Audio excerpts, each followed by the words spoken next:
My name is David. I'm from Barcelona, Catalonia, and I teach Catalan language and culture in the university. And besides this, I am also an activist mainly in the South Hermon Hills.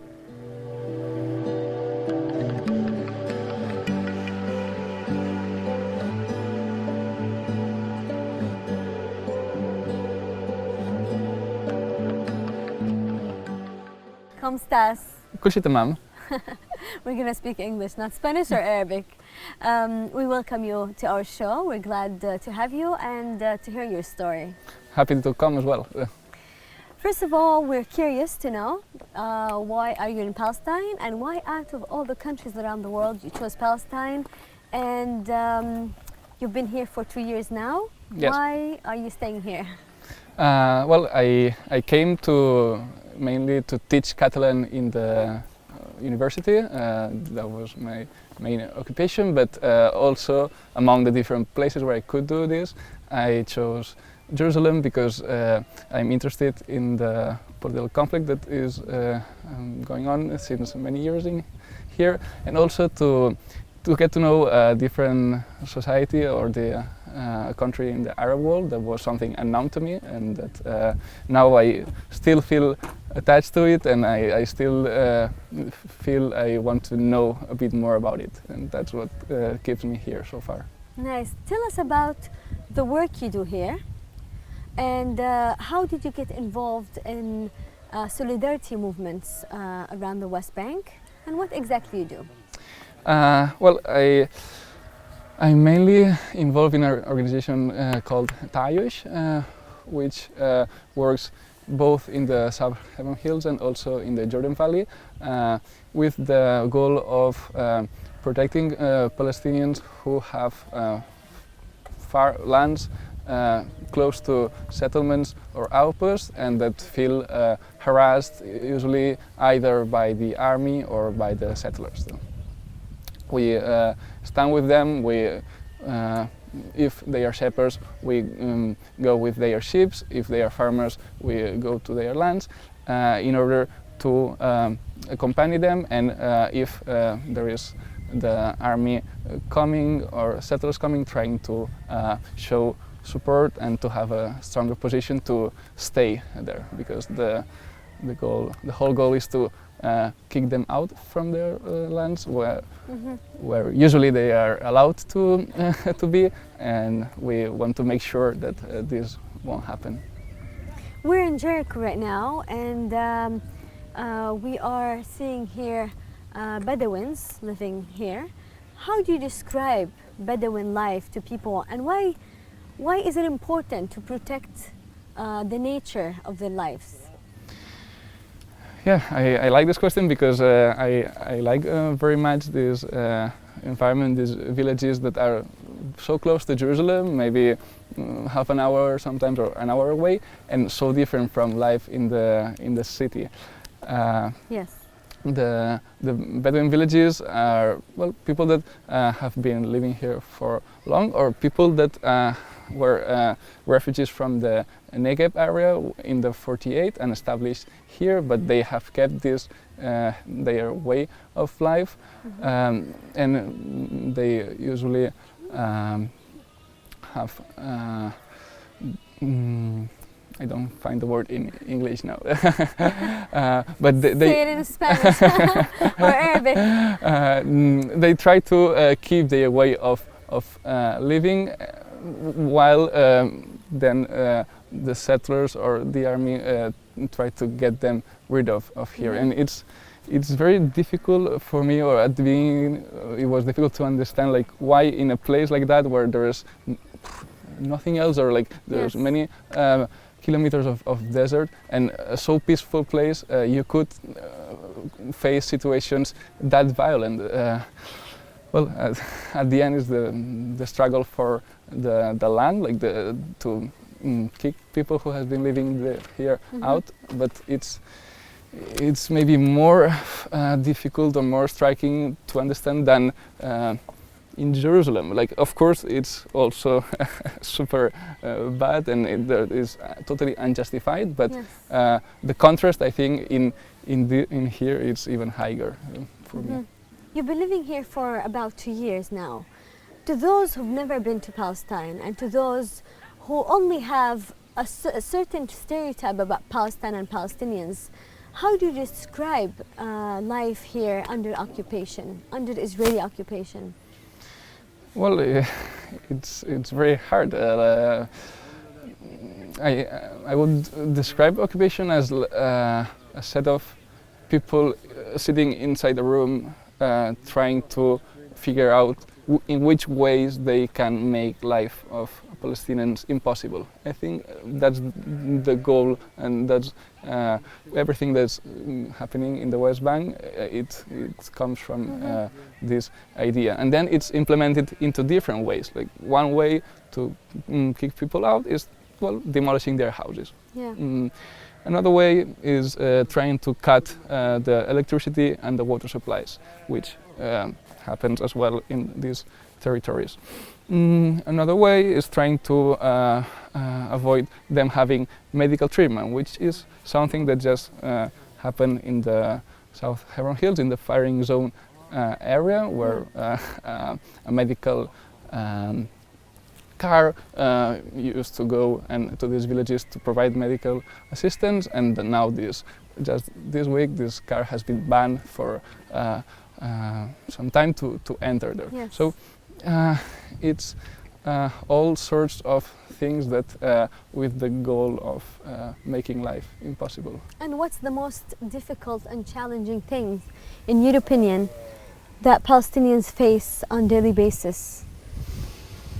Well, I guess probably in every territory, in every village or every city, there is different thing. Like, from the list I was talking about, like people who live in Bethlehem and go to work in Jerusalem, or in Ramallah and go to Jerusalem, they have to face checkpoints every day.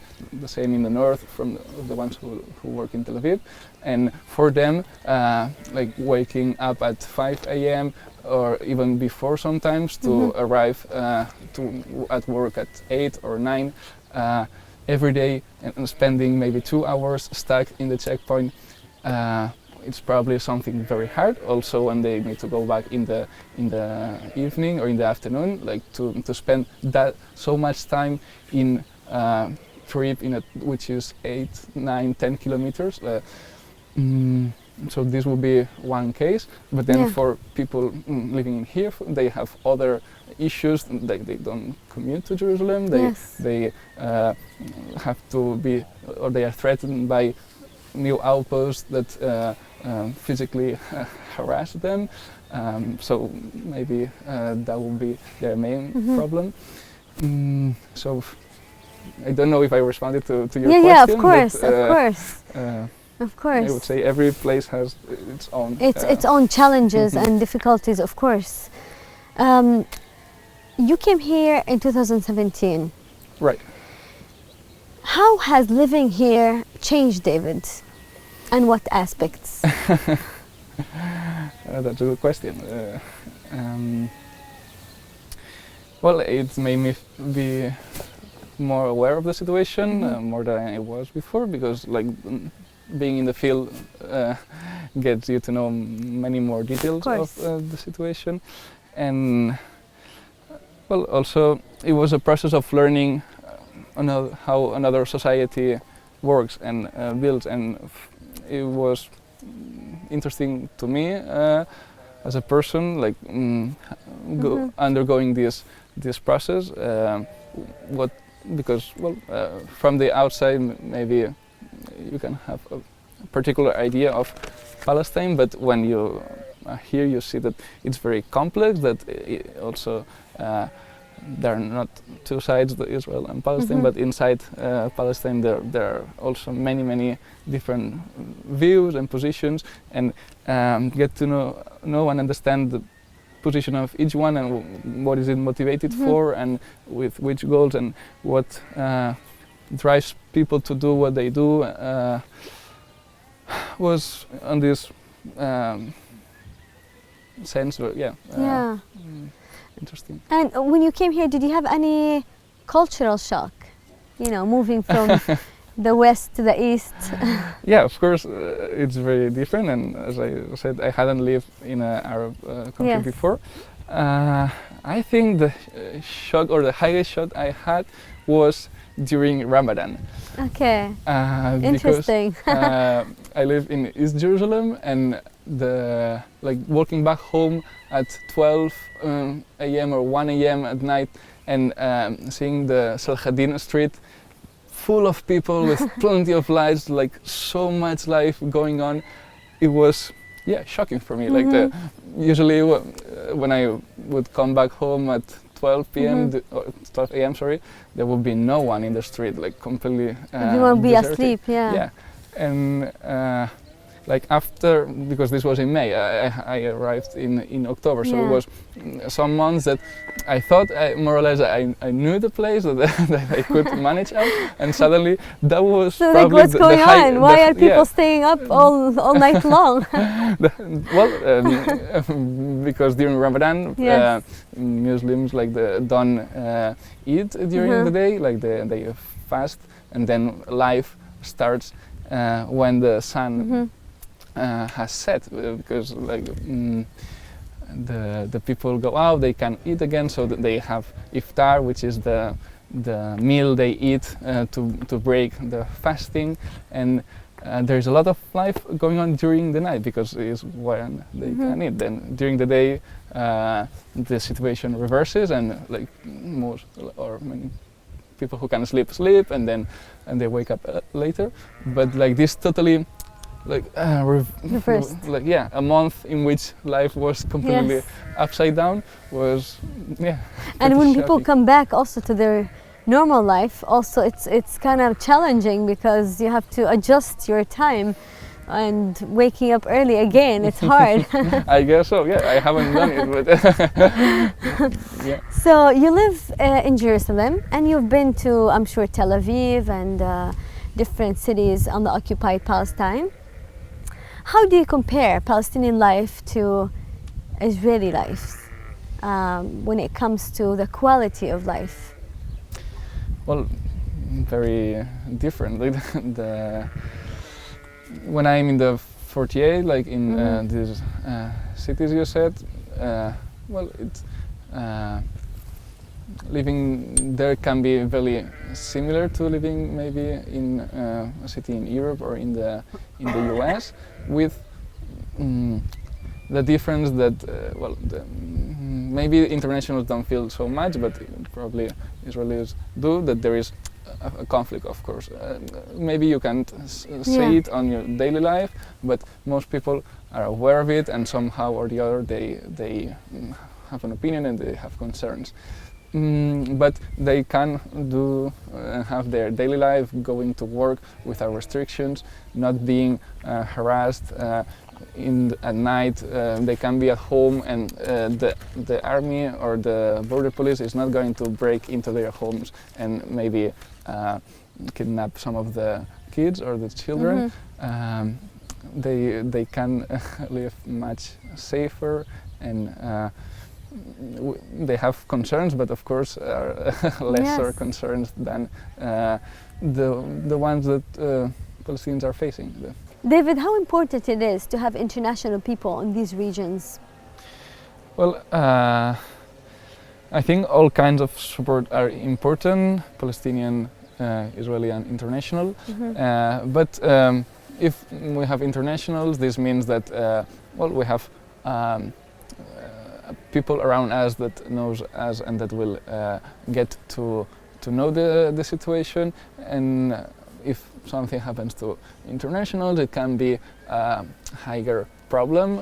So it's unfortunately it will be probably easier in the news, or it can become some, depending on the situation, but a problem between governments. So I think it's important, in general, to do actions that can let the world know what's going on. Of course, we act in a very local level, like day to day, and we know that we're not going to change it from today to tomorrow, but building these ties with people from around the world, I think it's very important. I feel part of the struggle because I care what's going on in Palestine, because there is an occupation power, and there is like, but also in other parts of the world. I think that struggles ideally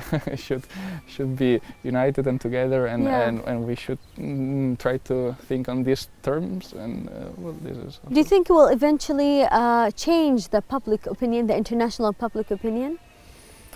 I think like the public opinion, the international public opinion in general, is quite aware or in favor, or they don't support the Israeli occupation, they are against it, and blah blah blah.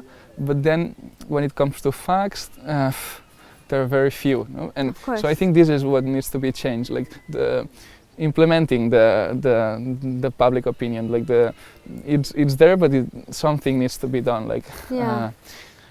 Governments, of course, hadn't not done much. They would, or they should actually, because there have been international regulations violated. You mean governments around the world? Yeah. Yes. But they are not taking a position or clear position against settlements, for instance, which is against international regulations. There are some international organizations which come here and do nice work on the field, but I think more stuff needs to be done, and we have to switch this from the theoretical support to a practical support. Yes, of course. Okay, we're going to switch from talking about politics to talking about one of the most interesting subjects worldwide, which is sport and football. Because you're from Spain, I'm sure you are constantly asked about football and the Spanish league. What do you think of the Palestinians' interest and maybe obsession about about the Spanish league? Yeah, actually, I was very surprised for that as well. Like, this is one of the things when I got here. Yes. Also, maybe not cultural shock, but shock somehow. And well, it is the first question I usually get asked when I meet new people. Do you support Barcelona or Real? No? And well, it's somehow something I understand, because where I'm from, the football is also a very important sport in society. So I understand that in here. The only difference is like, well, the distance, no? That they are following a league which is many kilometers away. Yeah. But we're becoming more similar in this sense. What's your message that you would like to deliver to the world about Palestine and Palestinians? Come to visit. It's don't stay just looking what's going on, or maybe afraid of going there because you've been told it's dangerous or whatever. No, please come. Palestinian people are so they have so much hospitality. It's super nice to walk in these villages and have a cup of tea with families. They will invite you to everything. They will tell how their life is, what are the problems they really face, and I think if you care about it, it's really worth coming. Nice. Thank you very much, David. Thank you for staying with us, and thank you for being on our show. Thanks for inviting me. You're welcome.